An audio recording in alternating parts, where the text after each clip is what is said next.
Yeah, why I think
All right, folks, we're going to start in 6 minutes.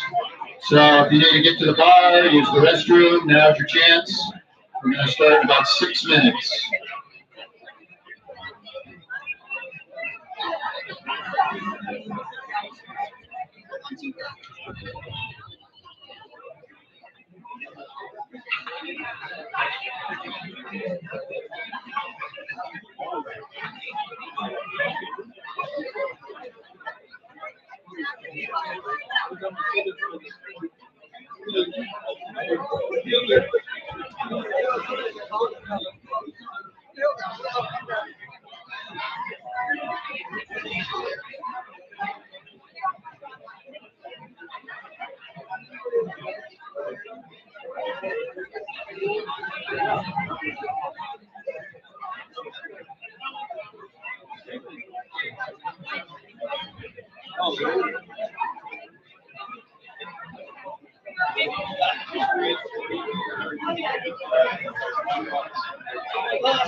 This is your 2-minute warning. 2-minute warning.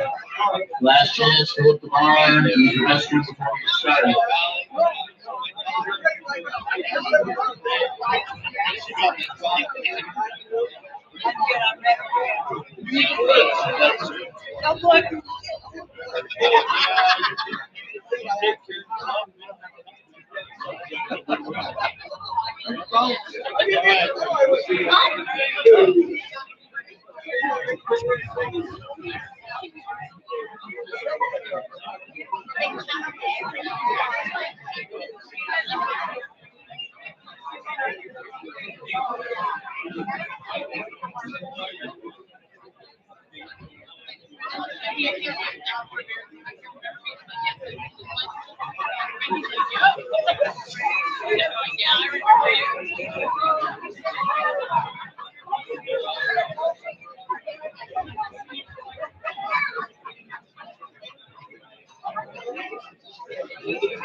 If you haven't done so, let's find our seats and we'll get started here in just a moment.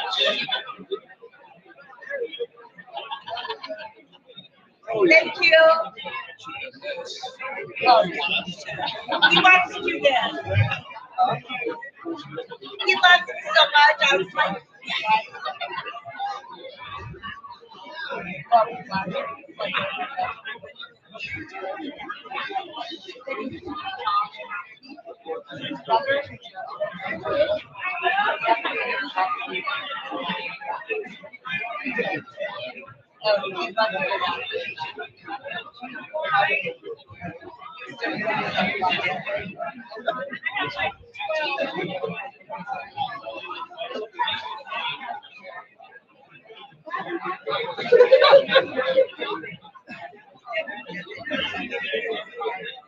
Oh yeah.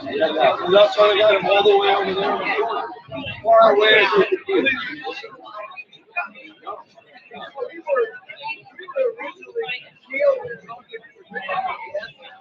You guys will come in here now. And then I'll just come talk to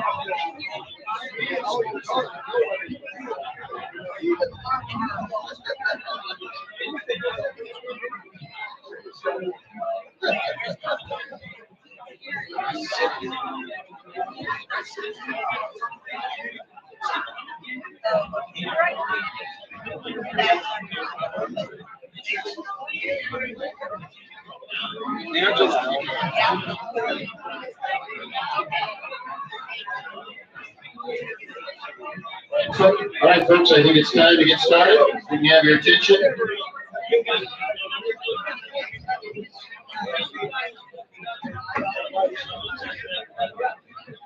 All right.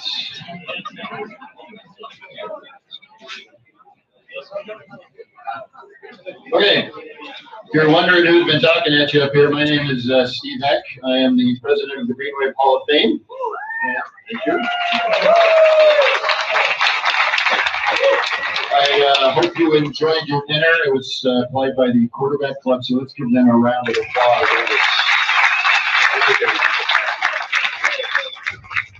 Also, let's give a round of applause to the boys basketball team from the high school. They're the ones running around figuring everything out.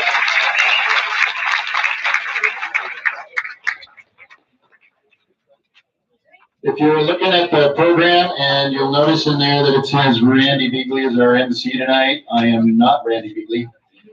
He was very disappointed he could not be here tonight. He really wanted to be here, but he had to attend a funeral today in Elko. So we're all gonna miss Randy, and nobody is gonna miss Randy more than me tonight. But I'll do the best I can to fill in his shoes today. So I'm personally very honored to preside over this ceremony where we will have 5 teams, 1 coach, and 10 athletes inducted into the Greenwave Hall of Fame.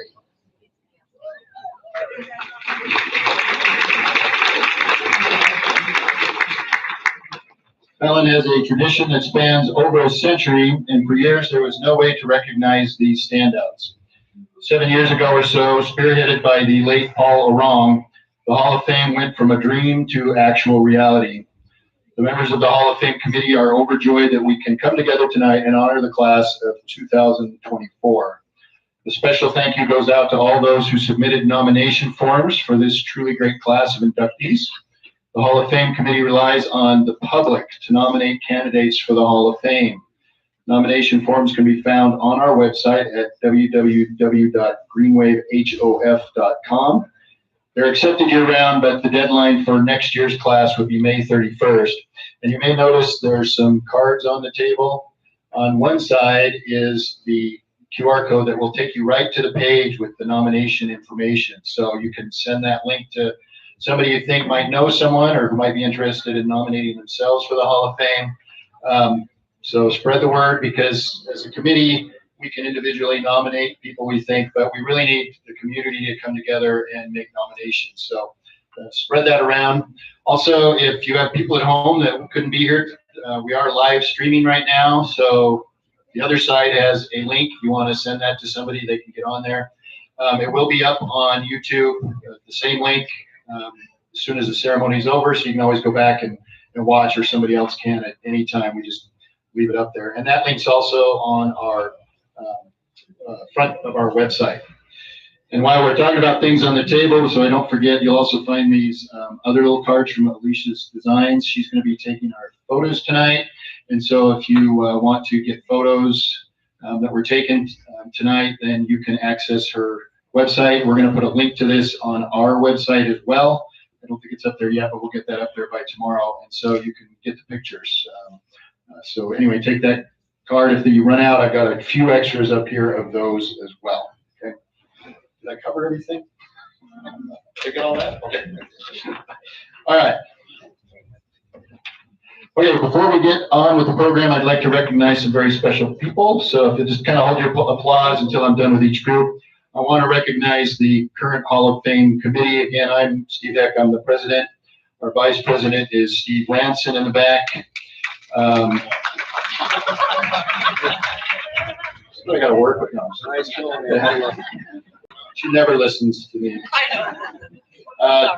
Julie Richards is our secretary. Julie Gilmore is our treasurer. She's out there somewhere. Larry Barker couldn't be here tonight. He's announcing the football games for the young kids. Kim and Randy Bingley both could not be here tonight. Casey Chu is right there. Trudy Dahl. She's out. She's checking the tickets right now for you. So Angela DeBraga, who doesn't listen to me. Edna Deanda. Over there. John Dirksen. Over here. Sherry Jensen. Over there, Sherry. Dave Lewis is in the back over there tonight. Dave. And then she hates it when I say this, but the real president, Judy Pratt. She's really in charge. Yeah, she hates that when I say it. Thomas Ransom and Ellen Townsend. I think I got everybody. Now we can.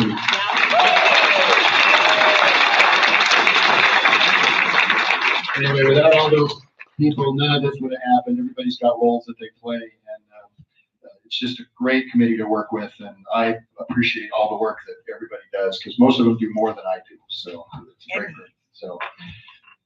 All right, we'd also like to recognize the Greenwave Hall of Fame Research Committee. I'm not sure how many are here, but when we first started this, the research committee was huge. They've done tons of work to help us kind of figure out, especially what was happening back in the 20s and 30s and stuff.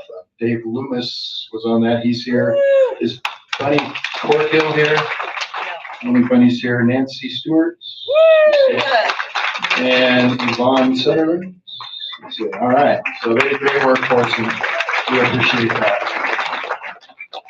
We've also got some other people or groups we'd like to recognize. The NIAA has been a big supporter for us over the years. And Donnie Nelson is back there. We'll hear more from Donnie in a minute, actually.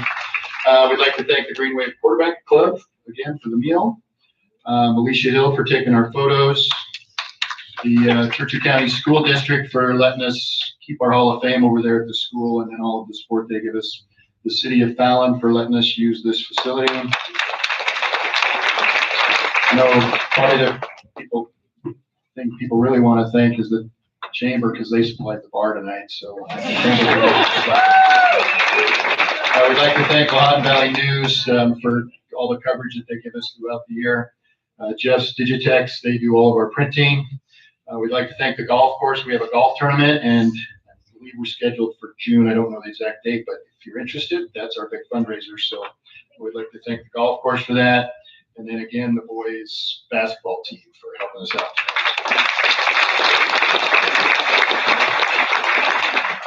We also have some dignitaries in the house tonight. Mayor Ken Tedford. I think I saw Councilwoman Kelly Frost. There she is. Councilwoman Carla Kent. And did Brian Miller make it? Our athletic director? Didn't make it. Okay. All right. Well, we thank Brian because he's supporting us as well. So, All right, and then what we'd like right now is if you are a current Hall of Fame inductee, you were inducted in one of the other years, would you please stand? How many inductees do we have here from the past? The inductees, just stand up if you would, and let's give them a round of applause.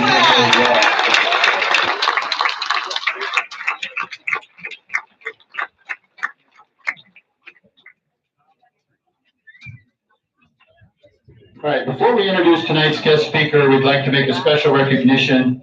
Attending tonight is Mr. Donnie Nelson, the recently retired Executive Director of the Nevada Interscholastic Activities Association.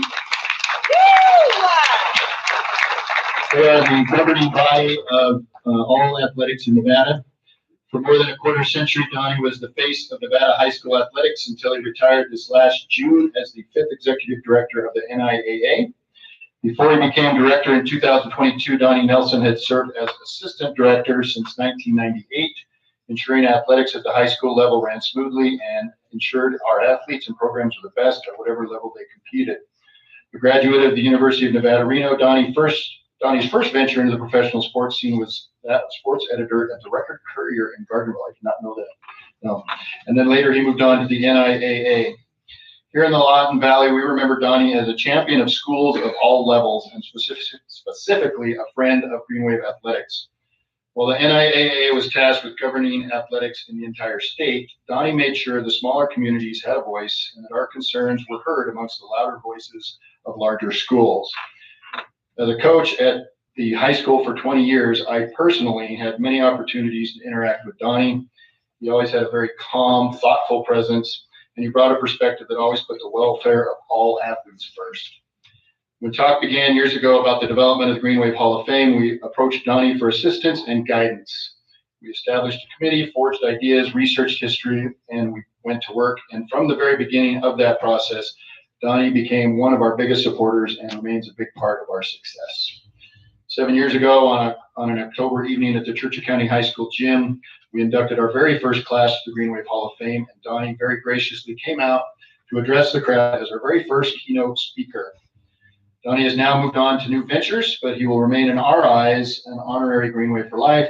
He's always welcome in our community and at our Hall of Fame.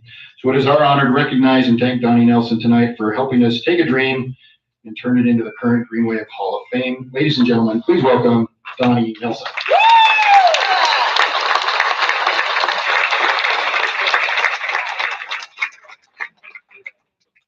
Just like a 60-second media timeout. That's it. Okay, it'll be short and sweet. How many of you were here on the first year and didn't Yale Gym? So that's what a great turnout and return. So that's what's so great about this Hall of Fame is getting back together, understanding, be able to share stories again year after year and see each other. That's what this is all about. Same thing at the NIA level as well.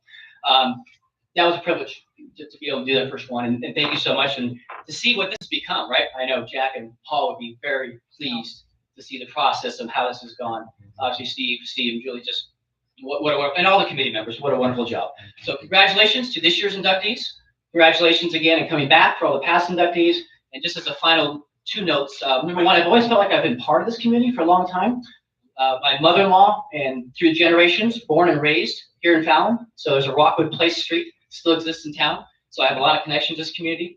And second of all, we talk about high school sports and the fabric of what it is within communities. But honestly and truly from the heart, and I'd say it probably out in the public as well, I know I would, there's probably not a better high school community than right here in Fallon. So it's been a privilege to be part of it.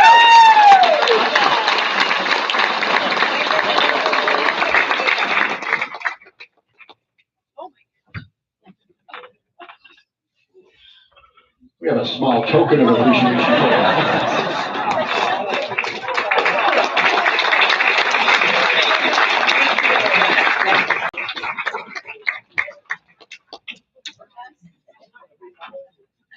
You brought a big car.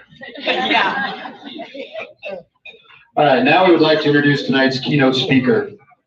A Fallon legend who played on state championship high school teams in the early 1970s and then competed for the University of Nevada Wolfpack is this year's speaker for the 7th Greenwave Hall of Fame induction. Don Lattin, a three-sport athlete who graduated from Churchill County High School in 1972, played for two legendary Greenwave coaches, Wint King and Tony Klanakis. before competing on Jim Padgett's Wolfpack basketball teams from 1972 to 1976, and then in Australia for a short stint with the Perth Wildcats. Latino became one of the top basketball players in the state as a high school player. He was co-player of the year in 1971 and an all-state selection in his final 2 years. He also averaged 21.1 points per game in his senior season, which was the best in the state. The Greenwave baseball team also won a state championship in 1971 with a 3-game sweep of Mineral County. Churchill County also won state baseball titles in 1967 and 68. Latino lettered 3 years in baseball and 2 in football, then played basketball at Nevada for 4 years. A member of the Greenwave Hall of Fame, Latin remembers the friendships that have lasted for half a century and the coaches who instilled ethics for hard work and improvement. During his Wolfpack career, Latin came off the bench, averaging almost 4 points per game and hauling down an average of 1.9 rebounds for each contest. In his final season, 1975-76, the Pack placed third in the West Coast Athletic Conference with an overall 12-14 record and 7-5 league. He recalled playing the 4 seasons with Nevada as a different experience. Ladies and gentlemen, may I present to you Mr. Don Lattin, this year's Greenwave Hall of Fame speaker.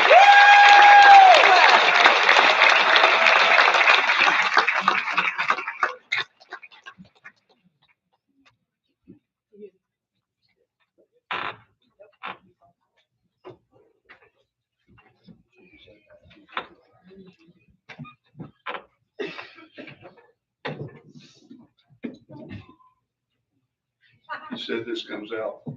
It should. I like it. They told me it did.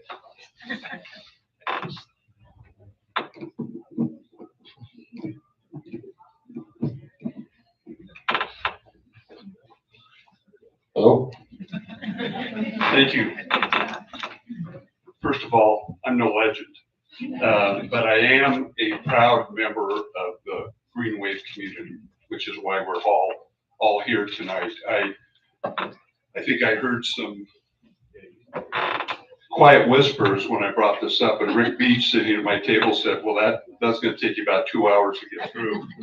And I said, no, I went through it yesterday and I'm going to be out of here in an hour and a half. So no worries there. First of all, kudos to the committee. This is a wonderful event, and it falls right into what I'm going to talk to about tonight, the Greenwave community. Also, congratulations to the new inductees. I don't know a lot of you. I hope to get around, and I'm real interested in listening to your stories when you're introduced. I was particularly interested to read that the 1966 men's basketball team got in for a couple of reasons. I think they're all kind of here, maybe. But in any event, I always like to meet people who kind of pave the way for us later. So it's always interesting to meet and talk with them. But more importantly, I'm at the age where you look around rooms and you're hopeful to find somebody older. And so the 66 team provides that for me, so I appreciate that. Now I'm going to speak about the Greenwave community, of which I consider everyone in this room part of that community. And it really is a community. And it's a community that makes better citizens. And I want to explain that to you tonight when I go through. And I have 2 goals. My first goal is to communicate effectively what I mean by that, what it means to be, well, how this community makes good citizens. The next thing I want to do is I want to make this like the perfect mini skirt. Now, what do you're all saying, Don, what the heck are you talking about? When I did my first trial 40 years ago, I had an older lawyer come in. He said, Don, I got some advice for you. Make your speech to the jury like a perfect mini skirt. I said, Greg, what the heck are you talking about? He said, long enough to cover everything and short enough to keep them interested. So that's what I'm going to try to do tonight. The stories that I'm going to talk about, they're my stories from my generation and people that I played with. but everybody has the same story. And everybody played with people like the people that I played with, and they were on teams just like as I was. So when I'm talking about these stories, they're also your stories and everybody's stories in here. So what I want to talk about when you're 70, which I am, I know I look like I'm 50, but no, I'm 70. And you look at things differently than when you're playing and when you're part of the Greenwave community and when you're coming up. So I just want to talk about some of the things that I experienced as part of the Greenwave community. One of the first things I learned is that when someone on your team suffers, you all suffer. It's just kind of the way it is. I learned that very early on at a very difficult circumstance. And I was 10 years old. We were on the Giants, and that was our first uniform. We were proud to be wearing that hat. We were proud to be wearing that jersey. And we were also particularly happy to have as our coach Marv Ewing. Now, you old timers know who Marv Ewing is. He owned Ewing's Drive-In. And if you played on his team, you got to go after the game. And if you won, you got a hamburger. If you lost, you got a milkshake. That year, I think we had more milkshakes than hamburgers, but it was fun. And on our team was a 9-year-old. His name was Bobby Steinweiler. And I don't know if any of you recognize that name. You probably don't. He was our catcher. He was a perfect catcher. He loved being in the dirt. His shoes were always untied. His shirt was untucked. I mean, he was a perfect catcher. Always had dirt on his knees and on his elbows. And I don't know why I remember this 60 years later, but I remember we played on a Tuesday night. And how I remember that, I don't know. But I remember it was a Tuesday night. And I don't know if we won or lost, but we went to Marv's. We had a good time. We either had our shake or burger, whatever it was. Next day, we were going to have a practice. And back then, we didn't have cell phones, text messages, all that kind of stuff that we have now. But I remember right before we practiced, the phone rang. And I remember my mother going, "Oh my gosh." She gets off the phone, she goes, "Bobby died." And I remember not being really able to assimilate that as a 10-year-old.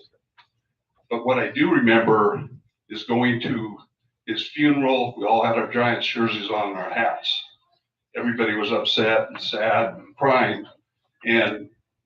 But I remember his mother. She was just happy we were there. And I remember she came to our next game at the Little League field. And she bought us all snacks, which was very kind of hard to understand. And I didn't fully understand it until much later, and it was when I graduated from high school. And in my class was Bobby's sister, Mary. And I remember when we graduated, this lady came up to me, who I did not recognize at the time, but it was Mrs. Steinweiler. So this is 10 years later.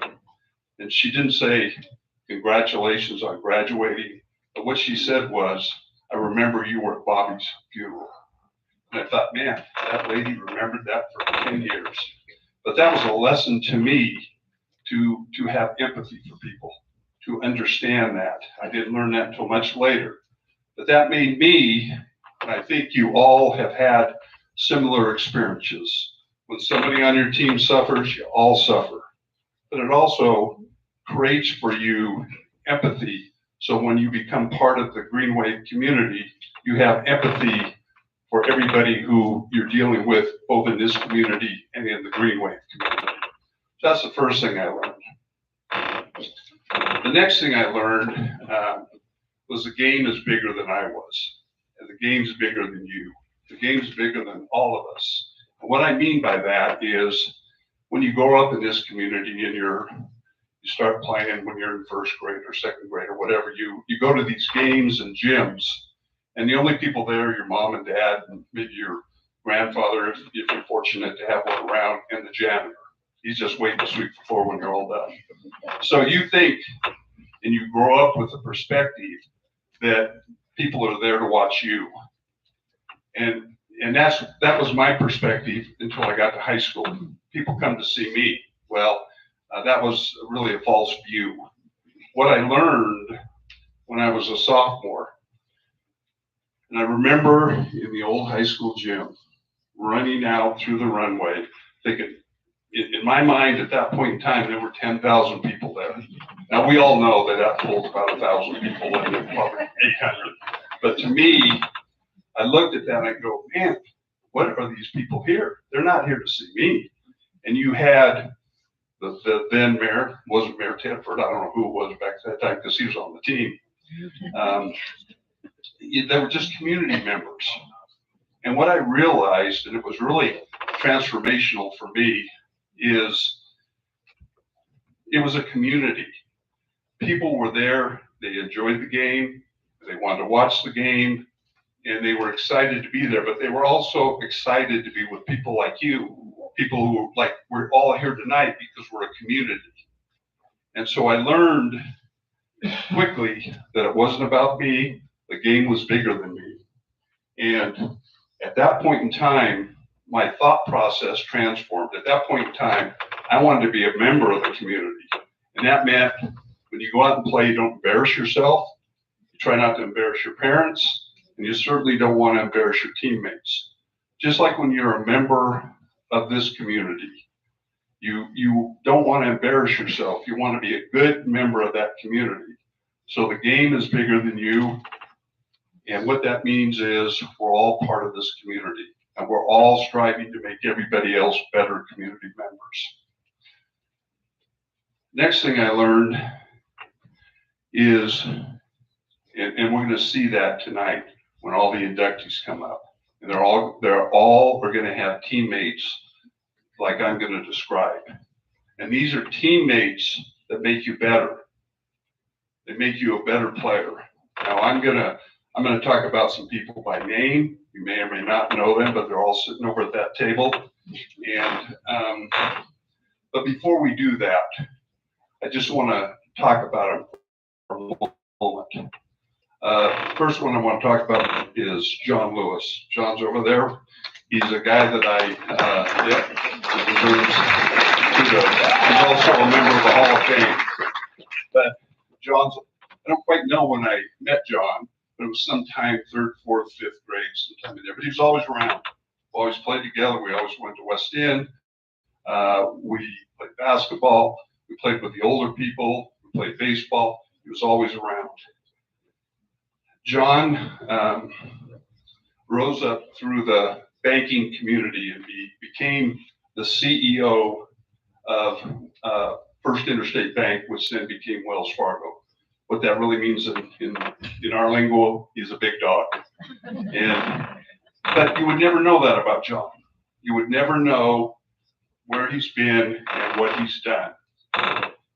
I was also fortunate enough to live with him in college with the next guy I'm going to talk about as well.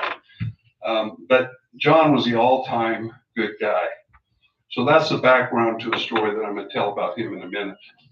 The next person that was a teammate that I want to talk about is Ken Tedford. You guys know him as the mayor. He was introduced tonight as a dignitary. I know him as Kenny, KT, Hunt, that's his middle name, and John and I occasionally call him Buggy Whip. The reason we call him Buggy Whip is he didn't quite have the physique he has today. He always had Buggy Whip arms, and every once in a while when he thought he was tough, John would say, "You're not going to do anything with those Buggy Whips." So if you call him Buggy Whip, he'll respond. I met Ken when he was 5 and I was 4. And I met him at the First Baptist Church where we went to church growing up.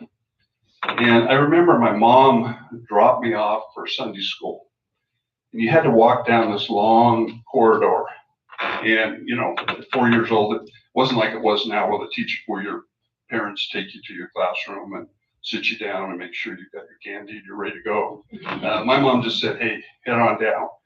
And so at the bottom was this guy. And he said, "I think you're in my class, let's go." So for 60 years, I've had in my mind, and I've been friends with him ever since, I've had in my mind that he said, hey, I know where the class is, let's go.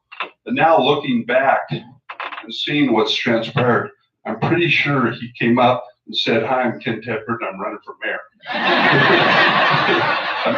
kind of absolutely think that's what he was saying. But it came out, I'll show you to the room. He's still the mayor of this community, he's still one of the leaders, and I'll talk about him in a moment as well. The next person who I'm going to speak about, who was a teammate, who unfortunately is not here.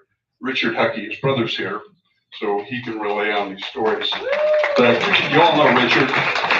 You know he's a mountain of a man, and he came to our class in 3rd grade. And I remember the desk in front of me was open, and Richard sat there, and I remember at the first recess saying, hey, Richard, you want to go play dodgeball, kickball, whatever we were doing at the time? And from that point on, we were friends.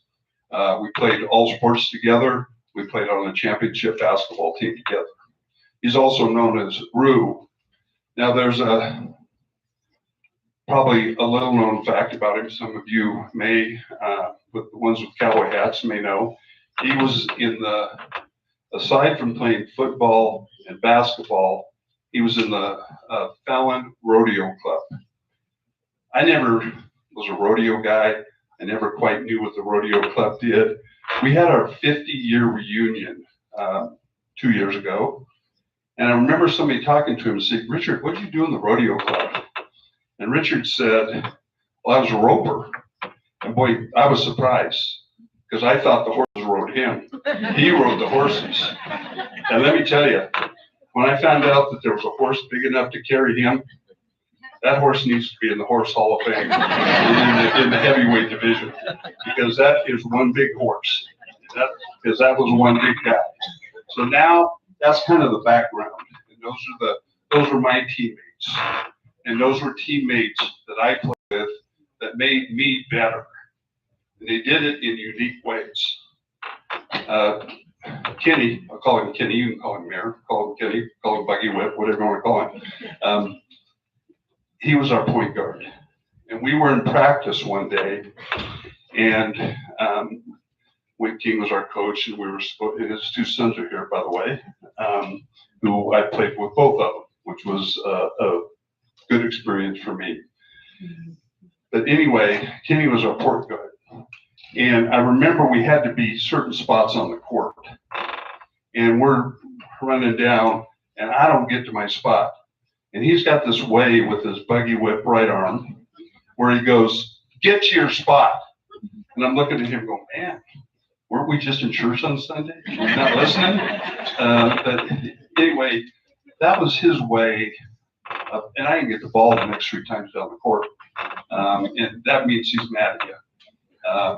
And as he just said, Johnny and I were like, if we didn't get the ball, we were like heroin addicts.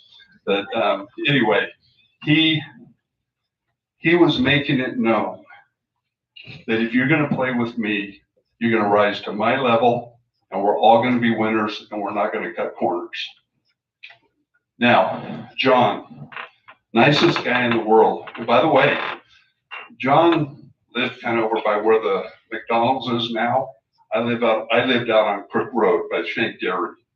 Every morning in John's International Scout, he and Kenny would come pick me up and take me to school. I was a year younger than them and couldn't drive, so they'd come pick me up.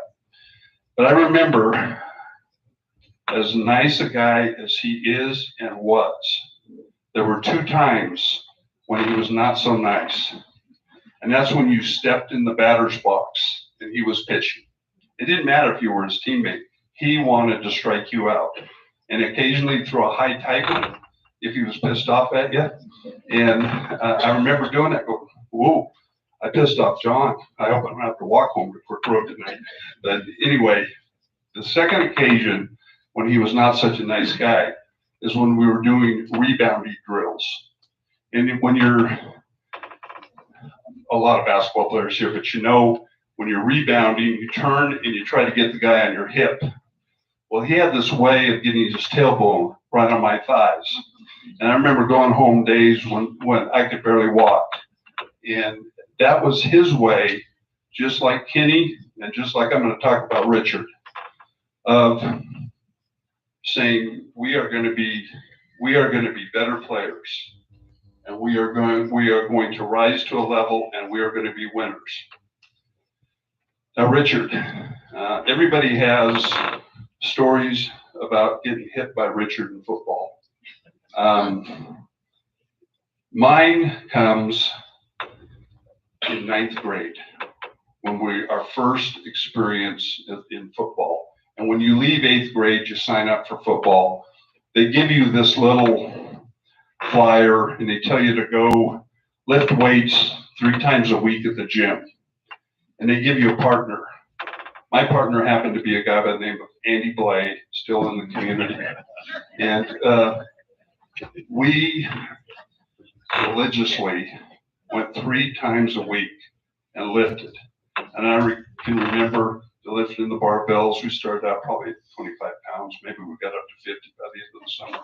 You did 3 sets of 10 reps. We did that religiously. Then you have to do curls. We did the curls, same thing. And we worked out religiously for probably 30, 35 minutes.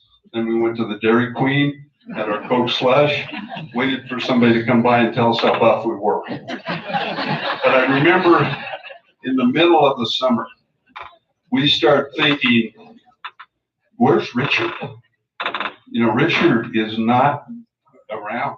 He's not been coming to practice, not been coming to weights. What's going on? And I remember we had a discussion one time. Richard's getting behind. I don't know how Richard is going to do it when he gets here. So we show up at football practice. And yeah, Richard caught up, let me tell you. But in any event, I remember, you know, we had our uniforms on, we had our helmets on, and we go out and we're ready to go. And the football coach had a drill. It's called Oklahoma. I still hate Oklahoma football because of this drill. But it was where you would lay head to head, and the coach would toss one or the other of you the ball. And because I matched up with Richard size-wise, at least at that time, he kind of passed me. And I remember the first time the coach throws me the ball, I get up and I'm thinking, I hope I don't hurt Richard. I hope I don't hurt him. He's behind. He's not been lifting that 75 pounds 3 times a week. And I take one step and wham, I am on my back. My eyes are watering. My collarbone is hurting. And I'm thinking, now I know why I like basketball. And I'm thinking, Richard certainly did, you know, maybe he thought I was a new kid and he had to dominate me, but he certainly didn't recognize it. I took off my helmet and I said, Don, remember me, 3rd grade, sitting next to me, invited you out. And he just smiled. So I'm thinking, okay, now I've told him who I am. He knows. We do it again. This time, the coach throws him the ball, so I got to tackle Richard. That's the first touchdown he scored, man, because I didn't come close to tackling him. He dragged me into the end zone. And I'm thinking, whoa, this guy has caught up quickly. But at that moment when he hit me, I knew he'd been cheating. He was not in the gym lifting that 75 pounds, because nobody lifting 75 pounds 3 times a week can hit that hard. I mean, he was cheating. And you know what he was doing? His dad had him out bucking bells, 150-pound bales in 90-degree heat. He was getting ahead of us. And so anyway, but what I tell you those stories, and everybody who's going to be inducted here in a moment has their own story. But you played with players that made you better.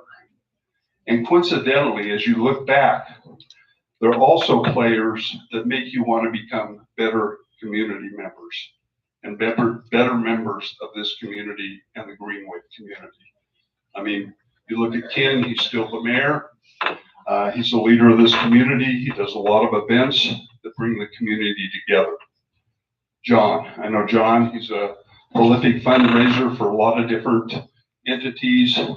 And Richard was a coach. And George, I want you, when you go home, to tell Richard I said nice things about him, okay? And I don't say Oklahoma to him, let me tell you that. If you do, get out of the way. In our day, we weren't trash talkers. But I always thought, man, if I had Richard behind me, I would be the king of trash talkers. Because I would just have him right over my shoulder. And one of my dreams is to be trash talking somebody and say, see that guy over there? He's pretty pissed off. He's going to be up in your grill here in a minute. But I'll tell you what, if you go over and talk to him, just say Oklahoma.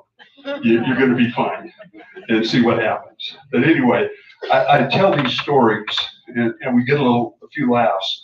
But in all seriousness, these are people and you all have teammates that make you better. And when you're playing, you don't really recognize that. But as you get older, you recognize what people do to make you a better community member. And these guys were all guys that made us better teammates, and they made us better community members. By the way, if you want to look like me when you're 70, go lift 75 pounds 3 times a week. If you want to look like Richard, go buy a ranch and start bucking bales. That's the difference. Now, the last point I want to make, I know I've got about an hour left, but I'm going to try to make it brief because we've got some important stuff to do. My final point is when you win as a team. It's not, you don't win as an individual, you win as a team. And as you get older, you don't think about won-loss records, you don't think about personal stats. What you remember is the games you played in, the people you played with, and what they meant to you, and the camaraderie, and the things that you went through, the tough practices, the running in the summer, the getting hit, all those sorts of things you remember, and you become comrades. When I see Richard, and I don't see him that much anymore, but we always have that common bond of playing all the way through and playing on the state basketball team. I still see John and Kenny quite frequently, and we have that camaraderie. And you all, on all the teams that you played on, I'm sure you can think of people that made you better players and people that you are still close with and that you talk with. And if you look at them, I bet they're good community members. So when you win as a team, now we are all fortunate to be part of the Greenwave community. And I've been to Hall of Fames. My son who's here, he went to Reno High. It's different. It's different than Fallon. Fallon is a great community. The Greenwave community is a great community, and we're all fortunate to be in it. And as we start thinking about the new inductees that are going to be coming in here in a moment, I think all of us in this room have a responsibility to hold everybody else accountable and to become good members of both the Greenwave community and the Fallon community. So hopefully I have communicated to you why I think the Greenwave community is special, and hopefully it's been a good miniskirt. So in any event, thank you very much, and let's get on with the rest of the ceremonies. Thank you.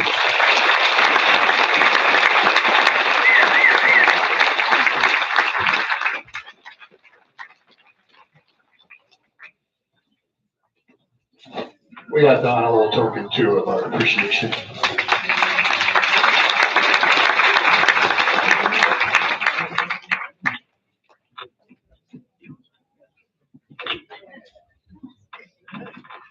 All right, thank you, Don.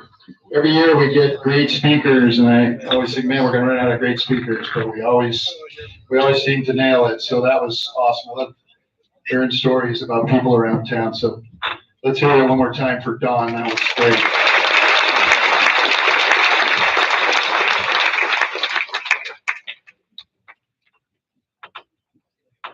All right, now it's time to get on to the really, really important stuff. So we're going to start tonight with the teams, followed by our one coach, and lastly our athletes. What we'll do is we'll have each inductee come up to the stage. If you can't come up on the stage, then you can just be down below here, and we'll get you your plaque. I'm going to read the bio of each individual, so if you guys would wait until I finish the bio, and then you can applaud. And then once you're up here, we'll give you your plaque, and then we're going to get a picture from Alicia, so just kind of, we'll direct you somehow or other to get that all done. Anyway, again, if you can't come up, we'll just put you down in front. So, all right, so we're going to get going here. So our first team to be recognized tonight is the 1943 football team. Under Wes Goodner, the Fallon Greenwave football team finished the 1943 season undefeated, 7-0, capped off with a narrow win over Yerington to advance to the state championship against Lincoln. The state game, unfortunately, was not played. With only one division in the Silver State at the time, Fallon knocked off Reno and Douglas to open the season, beating the Huskies by 16-12 after trailing by a touchdown at halftime and blowing out the Tigers 39-7. Fallon beat Reno again in a convincing fashion, 25-0, along with wins over Lovelock and Hawthorne before facing Yerington. Although there was no contested state game, the Fallon Rotary Club presented the team with a state championship cup along with a gold football for each member of the team. That's kind of like the community thing we were just talking about. Team members included head coach Wes Goodner, assistant coaches Lloyd White, Ralph Bell, and Warren Freeman, and players John Robertson, Sheldon Homer, Kenneth Fox, Tom Jolly, Robert Johnson, Clifford Carr, Tom Weaver, Bill Keegans, Jerry Wilson, Wesley Melindy, Lyle Volk, Jack Rickard, Franklin Souza, Bob Woodward, William Stewart, Floyd Hiddle, Robert Johnson Jr., Ray Swindlehurt, Junior Keto, John Bright, Robert Childers, Leonard Allen, Robert Madsen, Gino Steve, and Bill Marsh. And so would you please welcome to the stage Trudy Dahl representing her uncle Robert Madsen, and Rusty Bell representing his father, Ralph Bell. And if there's anyone else representing the team, come on up.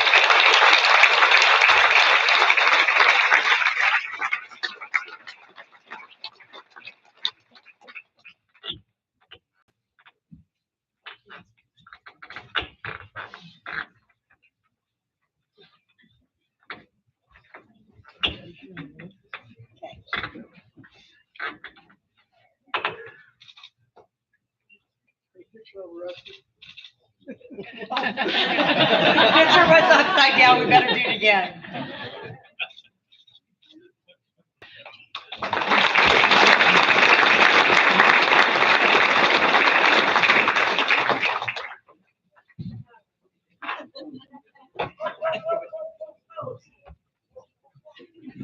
All right, our second team to be inducted is the 1959 girls basketball team.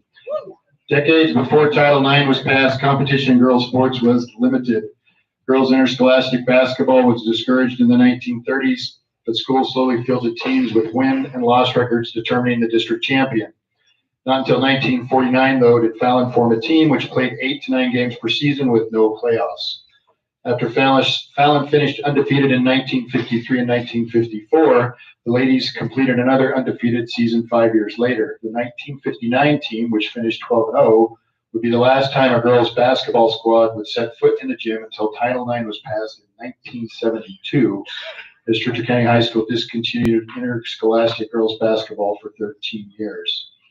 Team members include Susan Somerville, Nancy Sanders, Penny Rigsby, Madeline Mort, Janice Pritchard, Mary Bentley, Joanne Pritchard, Patsy DeBraga, Patsy Filson, Rita Hansen, Michelle Macedon, Karen York, Betty Mort, Sharon Ray, Midge Downs, and Jackie Youth-Holman. Will you please welcome members of the 1959 girls basketball team as their representatives?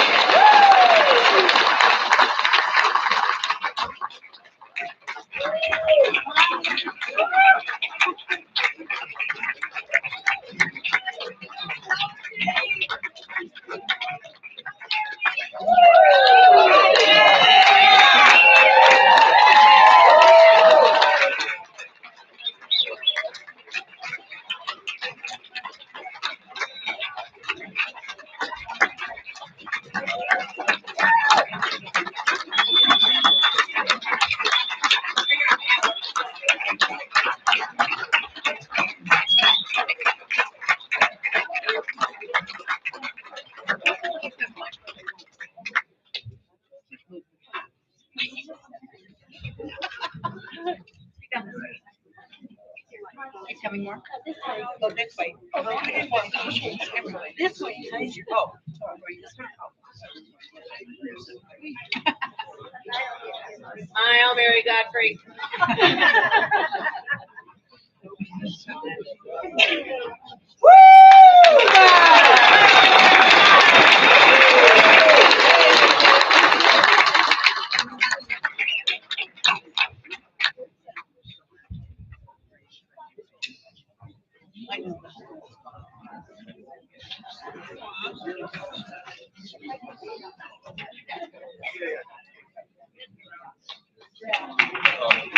Let's do it one more time.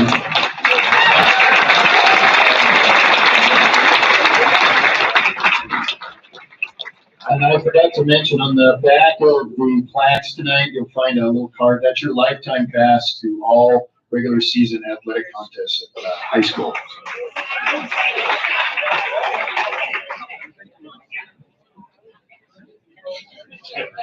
All right.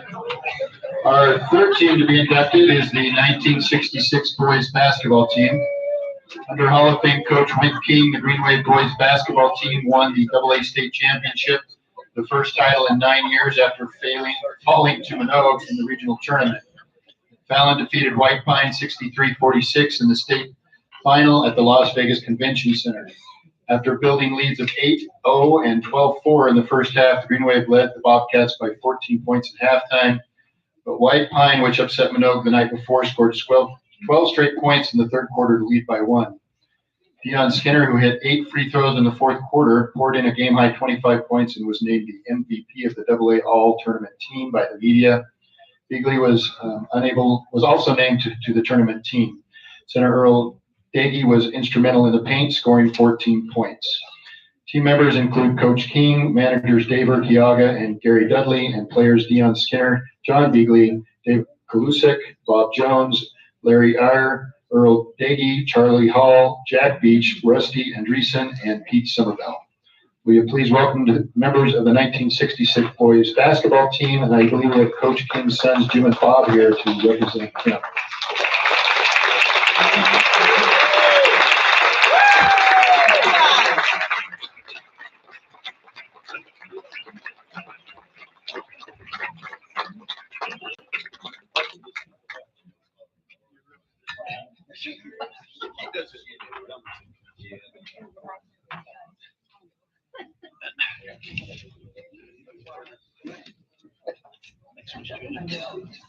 All right. Yes, he does need representation. All of us need to represent Harlan. That's cool. Harlan Dodge, I missed Harlan Dodge. Sorry about that. You realize how short I was. Yeah. Hey, I was. do you need a, yeah, Squeeze in a little bit, yeah. squeeze it a little bit more here.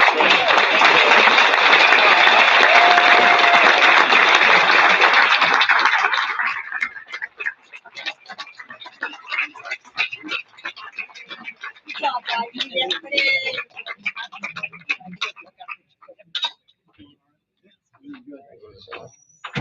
Oh, Bob, here.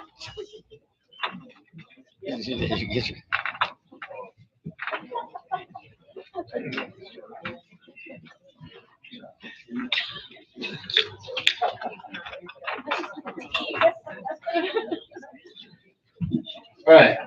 So we have two final teams, and we're going to kind of do these together because it's basically the same people are very close to it. So we have the 1974 girls track team and the 1975. So I'm going to read you information on both teams, and then I'll tell you who was on both of them, and a lot of the names will be the same. And we'll just, that way you don't have to come up and back down again. So the first ever Fallon girls sports to win an NIAA sanctioned state title, the Lady Wave track and field team stood atop the podium 50 years ago. Under Hall of Fame coach George Huckey and behind Sherry Ford Jensen's 4 individual titles, Fallon knocked off defending AA state champion Mineral County by winning the championship over the Serpents 37-32 in 1974. Along with Jensen's state meet record performance, Ellen Townsend completed the 1-2 punch by winning the softball throw by less than a foot and placing second in the shot put, adding 8 points to the team total. It is the softball throw, yes. Between the two of them, they accounted for 28 of the team's 37 points.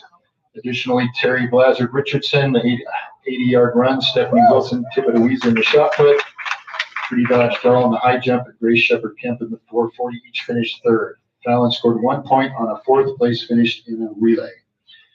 Fallon also defeated Mineral County twice during the regular season, including a narrow 1-point victory at the Yerington Relays in late April. Right, and then for the 1975 girls track team, a year after winning the school's first girls NIAA state title, the Lady Wave track and field team did it again, tying with rival Mineral County with 35 points in Elko. Going into the final event of the meet, Fallon, under Coach George Huckey, trailed Mineral County, and the best it could finish was a tie. But there was a catch. In the 880-yard medley relay, the Serpents could not place in the first heat, and Fallon had to win the event. Baton exchange issues plagued Mineral County as it finished near last in its heat, leaving an opportunity for Fallon to repeat as state champs as long as they won its heat and beat Elko for the best time. With a team of Faye Tanksley, Brenda Townsend, Yeager, Kathy Triguero Laudy, and Greg Shepard Kemp, Fallon easily won its heat, which was the slower of the two and best at Elko's time. Earlier in the meet, Ellen Townsend won the discus for the first time it was contested at the state meet, which means she set the state record, I would imagine. And she also won the shot put, setting a new state meet record in that as well. So team members for the 1974 team include George Huckey, Coach George Huckey, athletes Brenda Townsend Yeager, Kathy Triguero Laudy, Linda Shepard Conrad, Stormy Mullally, Dina Vasquez McKenzie, Pam Taylor Huckey, Janie Salegi, Tracy Harrigan Hagney, Shelley DeBraga, Tina Hagan, Marie Erb, Ava Case, Susan Stenari, Norma Bonner Green, Terry Carter Nolan, Tammy Scolari, Nancy Gladwell Matson, Julie I. Gilmore, Carla Kent, Cheryl Ambler Apperson, Kathy Hyde, Lori Jones Edgman, Lori McDonald, Tammy Moore, Tina Hubbard Miller, Tricia McDermott, Dawn O'Leary, Sherry Ford Jensen, Ellen Townsend, Terry Blazard Richardson, Stephanie Wilson Tibuiza, Trudy Dodge Dahl, and Grace Shepard Kemp. I hope I didn't butcher too many of those names. And then for the 1975 team, you'll recognize some of the same names. We had head coach Huckey and Sandy Kellogg Richard, and athletes Stephanie Wilson Tibuiza, Carla Kent, Jeannie Salegi, Julie I. Gilmore, Becky Garrison Cromwell, Christy Hallmark Turley, Becky Paul Matthews, Tricia McDermott, Shelley DeBraga, Ava Case, Rita Jernigan Nemeth, Terry Blazard Richardson, Dana Kern Spencer, Debbie Parker, Faye Tanksley, Brenda Townsend Yeager, Kathy Triguero Laudy, Grace Shepard Kemp, Ellen Townsend, Dawn Mullally, Stormy Mullally, and Sherry Ford. Would you please welcome the 1974 and 1975 track teams to the stage.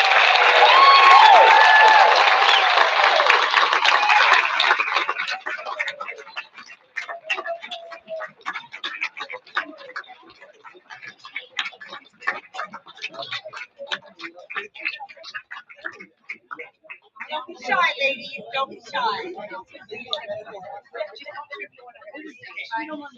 74.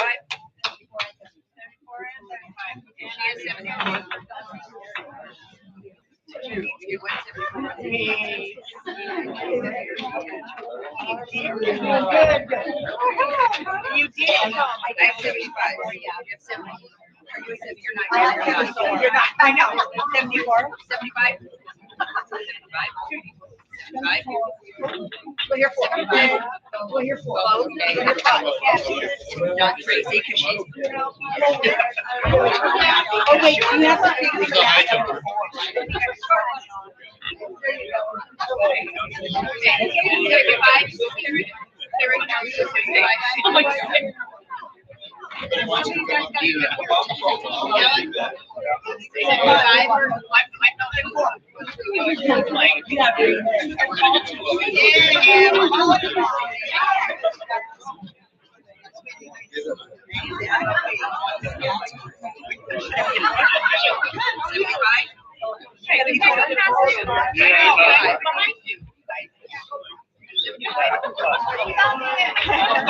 And 5. These are 5s right now. You're 5. You're 5. Hey, Julie. Right here. Right here. Right here. 5. You guys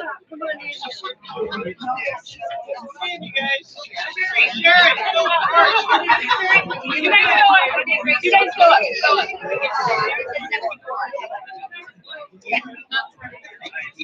That's all you really do, right? Right here.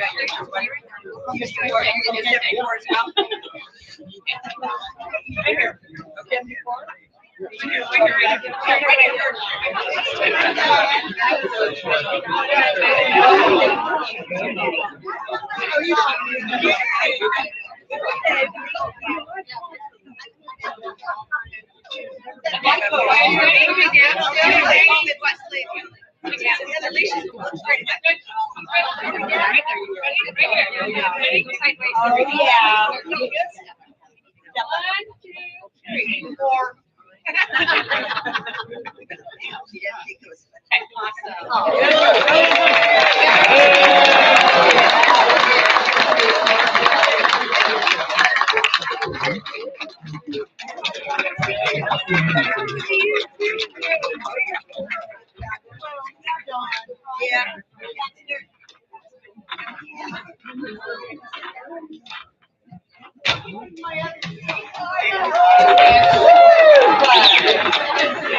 Let's hear it one more time for all of our teams.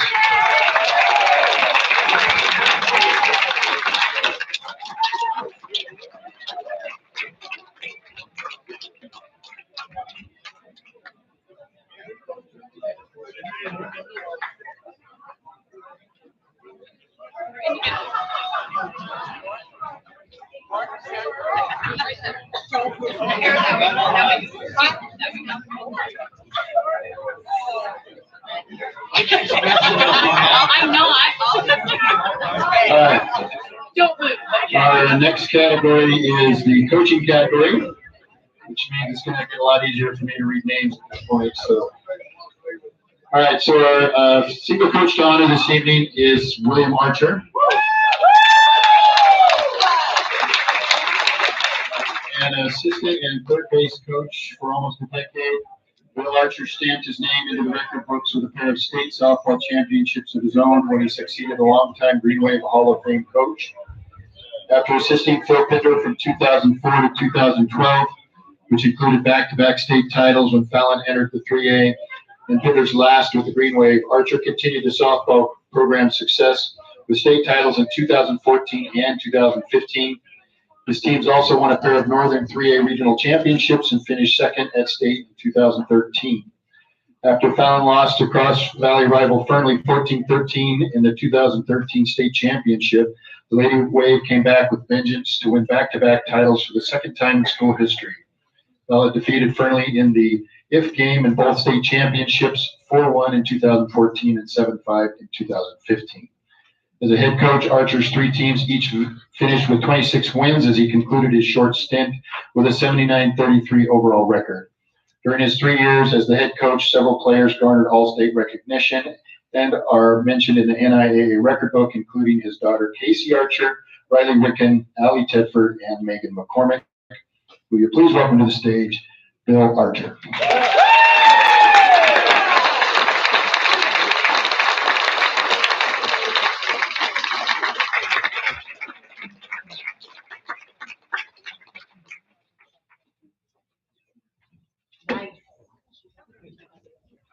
Look right there. There's a pretty award.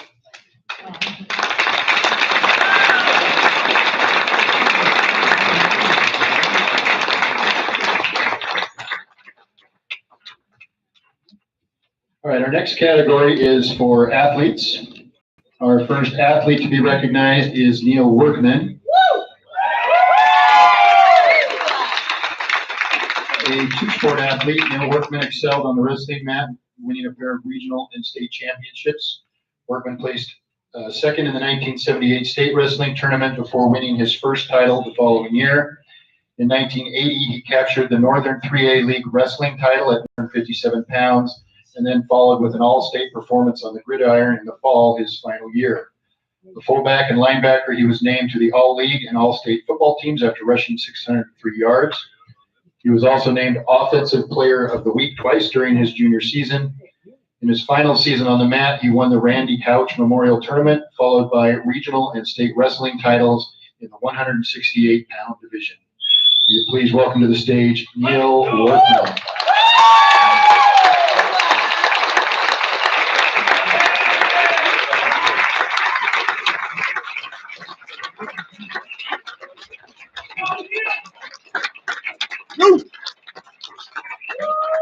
Neil.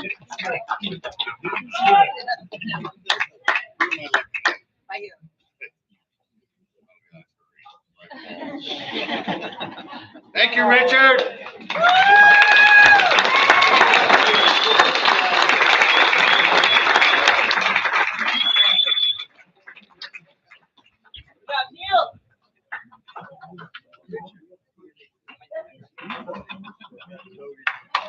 All right, our next athlete is Judiana Murray. Judy Murray competed in 5 sports and was named the school's co-female athlete of the year in 1983, along with Kelly Smith Frost, a 2023 Greenwave Hall of Fame inductee. Murray started her high school career as a distance runner on the varsity cross country and track teams. She played varsity volleyball from her sophomore year on. She was named MVP in her last 2 years and earned 3A Prep of the Week and All Conference Team honorable mentions. She joined the softball team her junior year, contributing to Fallon's 1982 AAA Regional Championship and state runner-up title. She didn't want to sit out the winter sports season in her senior year after volleyball was moved to the fall, so she added basketball to her resume for her 11th varsity letter. Please welcome to the stage Judy Murray.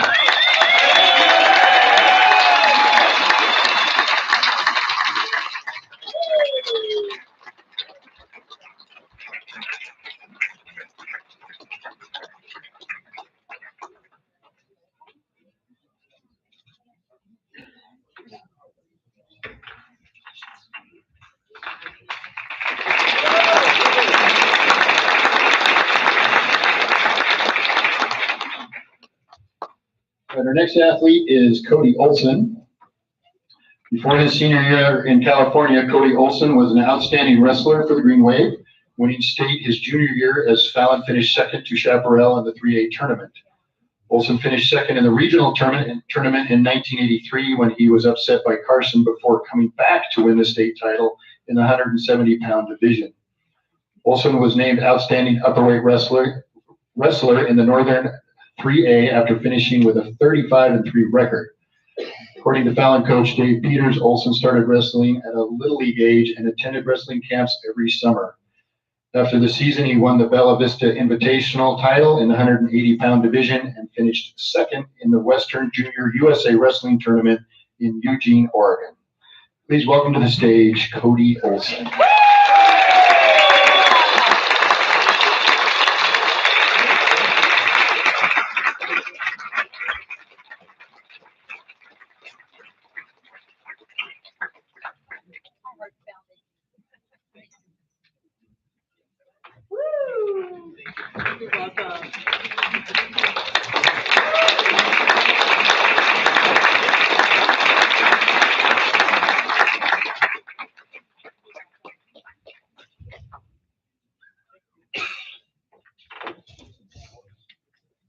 And our next athlete is Mark Mansfield, a successful lower weight wrestler. Mark Mansfield saved his best for last when he won the state championship during his senior year after taking second in the regional tournament. Mansfield was one of only 3 Greenwave wrestlers returning with experience from the team's second place finish at the 1983 AAA state tournament in Las Vegas. After falling to Sparks in the zone championship, he came back the following weekend to capture the state title with an 11-4 win over Bonanza after falling behind 2-0 early in the final. As a junior in the 101-pound division, Mansfield was one of the 2 Greenwave wrestlers to finish first at zone before he took third at state in 1983. Please welcome to the stage Mark Mansfield.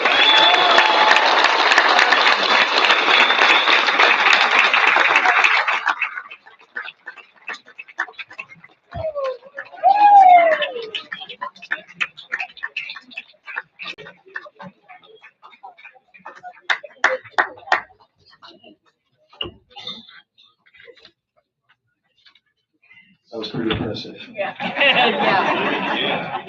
I wouldn't do that. All right, our next athlete is Richie Houghton,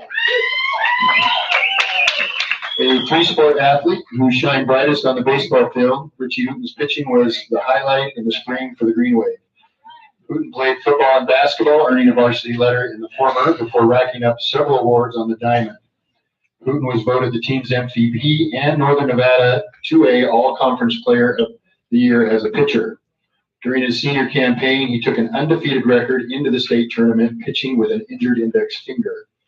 Houghton struck out 8 in a 6-5 loss to Boulder City in the AA state championship at Fallon. During the season, he pitched both ends of 4 different doubleheaders, and he was the winning pitcher each time. He also finished with 27 consecutive scoreless innings pitching for the Greenwave. Will you please welcome to the stage Richie Houghton.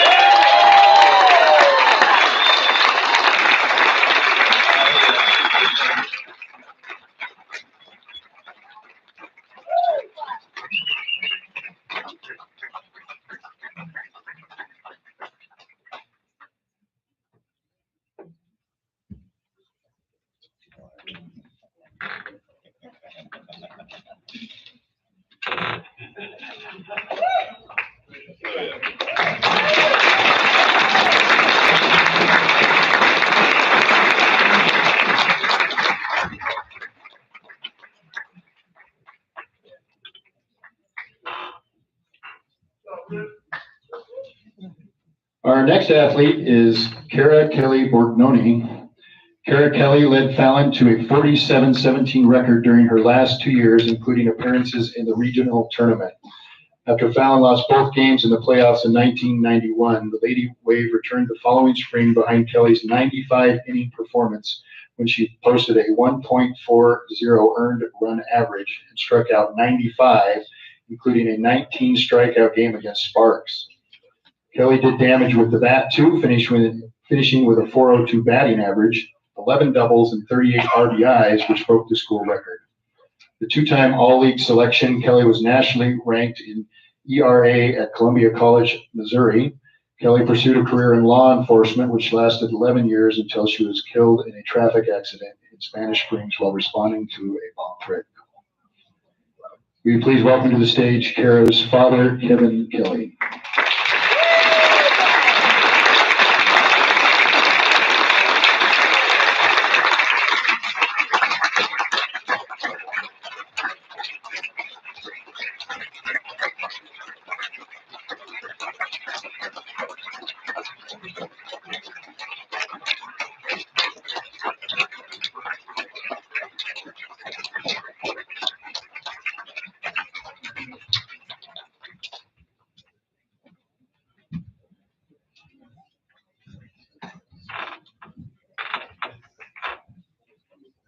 Our next athlete is Jeff Peterson.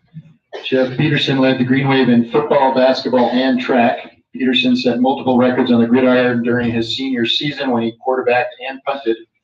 Peterson set the school's career passing and both the single game and single season yards and touchdown records. He was named to the conference's first team and all-state team as a punter while picking up all-conference second-team honors as quarterback. On the court, he was named the team MVP twice and was recognized on the all-conference first team. After his final basket, Peterson broke the school's career scoring record. In track, he lettered all 4 years, competing in the long and triple jumps and hurdles.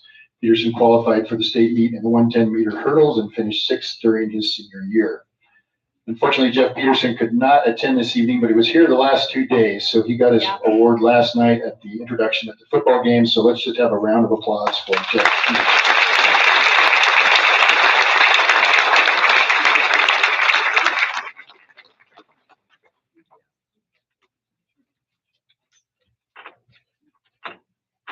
Our next athlete is Jake Johnston.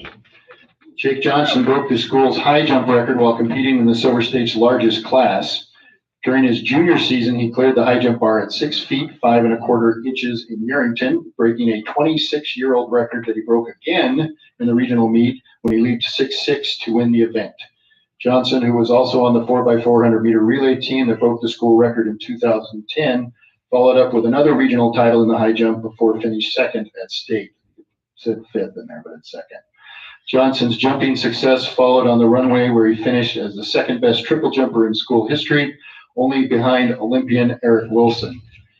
On the basketball court, Johnson was lethal from long range, hitting several buzzer beaters, and his 2009 team won its first regular season tournament in 2 decades. Will you please welcome to the stage Jake Johnson.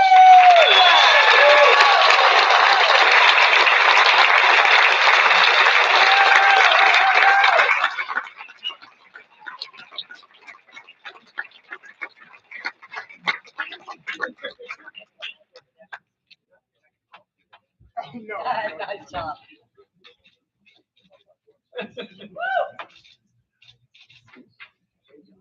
Thank you so much. Oh, my God.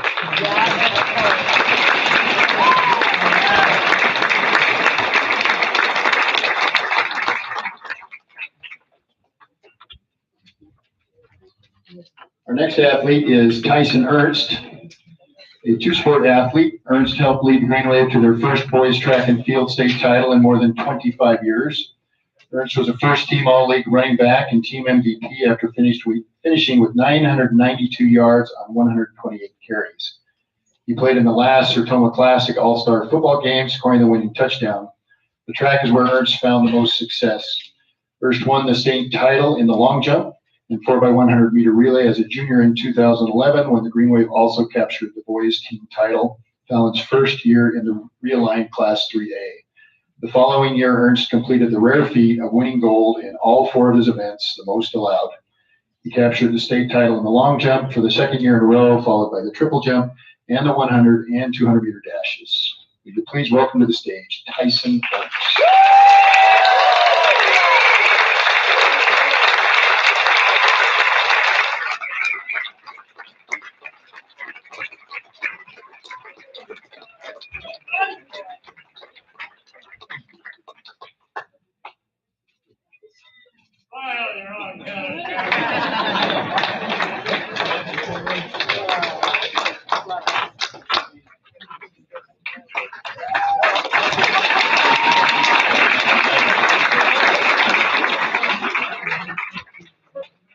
All right, our final inductee of this evening is Morgan Derrickson. Morgan Derrickson led Fallon to the state championship game for the first time in 4 decades while breaking multiple school and 3A state records. Derrickson, who started at quarterback during his sophomore season, helped Fallon make the playoffs and win a game in the playoffs for the first time in 33 years. Fallon finished third behind Derrickson's 1,794 passing yards and 20 touchdowns. As a team captain in his senior year, he led Fallon to its first state championship game in 35 years and was named the NIAA All-State and Offensive Player of the Year and NIAA Northern Offensive Player of the Year. After the season, Derrickson ranked in the top 5 in the 3A state, career passing yards third, 4,976, career touchdown passes first, 56, and single game touchdown passes first with 7. Will you please welcome to the stage Morgan Derrickson.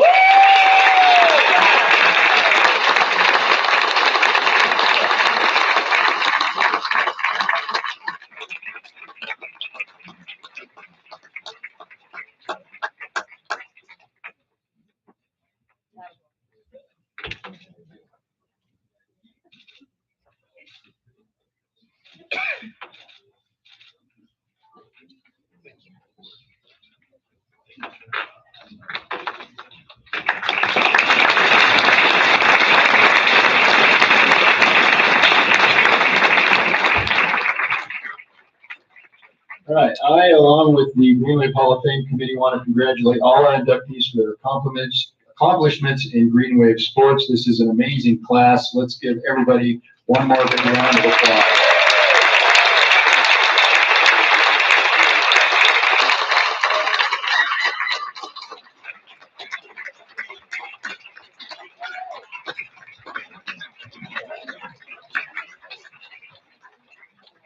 I'd also like to thank the Greenwave Hall of Fame Committee and the many volunteers for putting together a great event. Thank you to Don Latin for being our guest speaker this evening. A couple things before we head out tonight. We cannot wait to do this again next year. And we invite everyone to please nominate worthy candidates. So I'm going to mention this again. So we've got to get nominations in so we can consider people. So again, nominate people or send this on to people who you think might know somebody who should be nominated. Okay. On your way out, the raffle tickets, the numbers will be written on the board out there, so make sure you check to see if you've won anything. Take your programs with you when you leave. Now here's the hard one. We're going to need all the inductees to come right up here afterwards so we can get a group photo. So we need everybody to come up. And then if you want to get pictures, make sure you check out the Lee Shale's site or the link on our Greenwave Hall of Fame page. All right, and the last thing we always do, and hopefully we have sound because we lost video. Everybody get the back of your program. And you're going to see the school song on there. So if everybody will stand up, we're going to have a Randy Beagley says a rounding rendition of our Greenwave.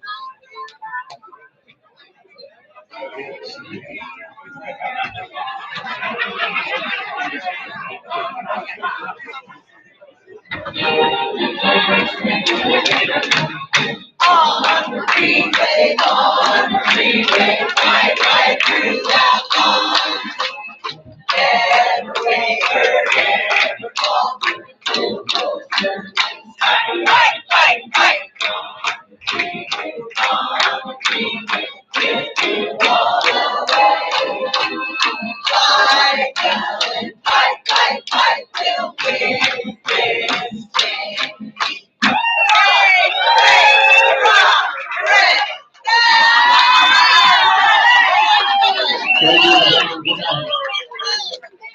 The Duckies coming up for a group photo. Duckies up front for a group photo.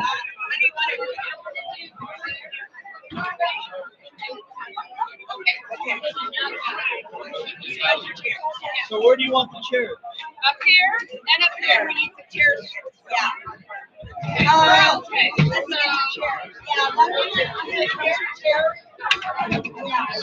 Yeah, You made it first there. You made it first. You're gonna have people stand behind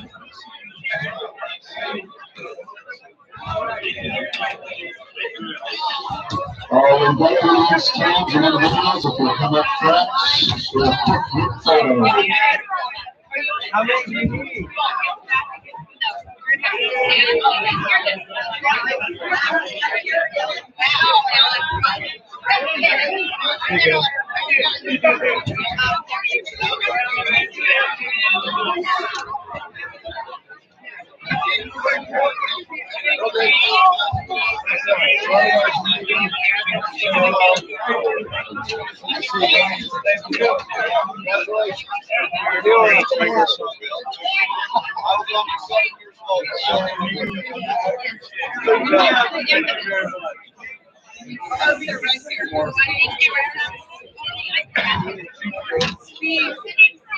I got it. Standing. Okay.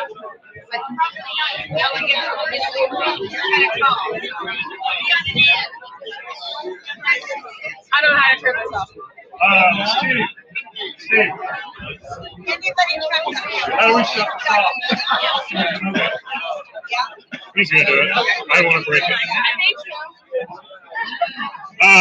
You want this table moved so you can shoot? Everybody scoot up.